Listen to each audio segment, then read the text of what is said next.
I mean, how much of what people experience when it comes to the word depression, how much of it is their life going bad, tragedy, poor health, bad job choices? How much of it is some sort of a weird genetic thing? How much, I mean, there's so many variables as to what causes depression, but such a giant number of people suffer from depression. Well, I think it only, if I'm being honest, I think it's going to get worse. You know, like you look at the way we live and the closer and closer, you've spoken about that. We're just talking about fucking New York. We're not meant to be that confined. We're not meant to sit out. Like we're withheld from the fucking sun right now. Yeah. So many of these things communicate with our bodies. I'm working with a genetic specialist, Ryan Frissinger. He was on Chris Ryan's show.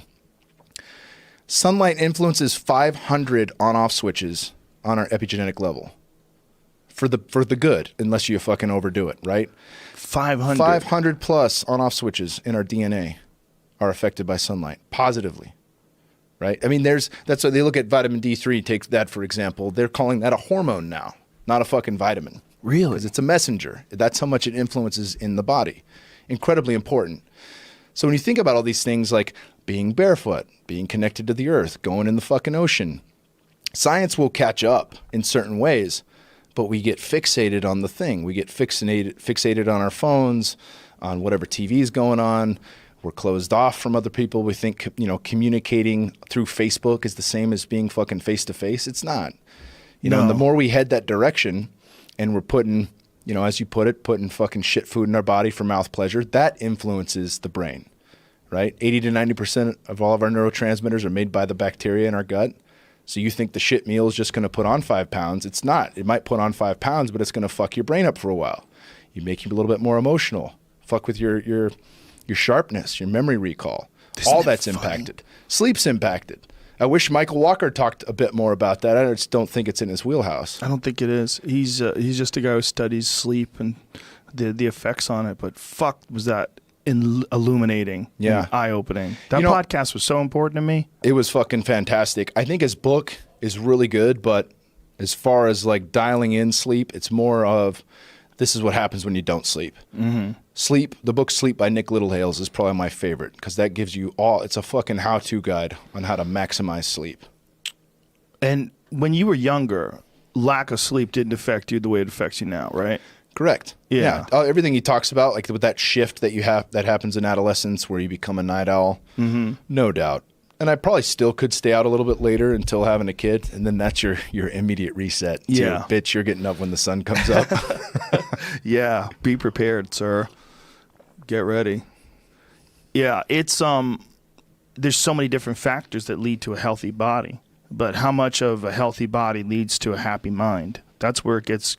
Like, you can't blame some of these people that are suffering from, like, a disease. Some of these people that have, like, something wrong with the way their brain is producing these happy hormones. Yeah, I don't think you can say it's just this one thing. Like, well, if you just ate clean or if you just went keto or you just ate paleo, then you wouldn't have depression. I don't think that's it at all. But certainly that's a factor. It certainly could be a factor. Being in nature, sure. Being in nature is a factor. Mm-hmm.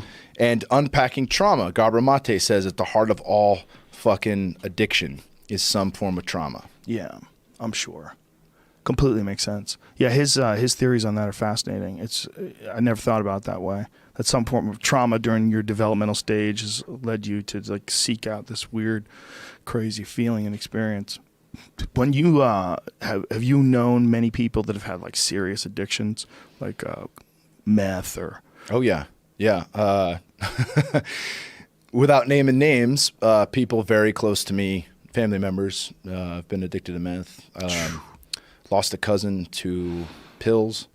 I've been going to AA, not for me, for a family member since I was 3 years old. So I've seen that, What is that trauma based? Is like everything because don't pills just get everybody? Yeah, pills can get everybody. There's no doubt about that. Unless you wean yourself off, you have like real issues, there was right? some trauma there in all of those circumstances. And I'm not saying, pills can fucking grab you. There's no doubt. But certainly with the meth and the alcohol, which was other things, no doubt there was trauma there. Yeah, I've known of quite a few people that got fucked up on pills after operations or injuries or stuff like that. But I know quite a few of them that kicked it. You know, that just realized it was happening. When whoa, down, like Schaub's talked about it quite a bit. When he fought Crow Cop, his nose was destroyed, so they had to rebuild his nose, and he started taking pain pills. And he said after a while, he's just taking them every day just because he just wanted to take them. And then his friends came over and cleaned out his medicine cabinet. I'm like, cut the shit, dude. It's 4 months later. You're still taking these things all day long. You can't do that anymore. And he's like, whoa. He said he almost didn't even realize he was doing it. It just kind of caught a hold of him. Yeah, shit becomes habit, especially when it's that euphoric. Right? Must be amazing.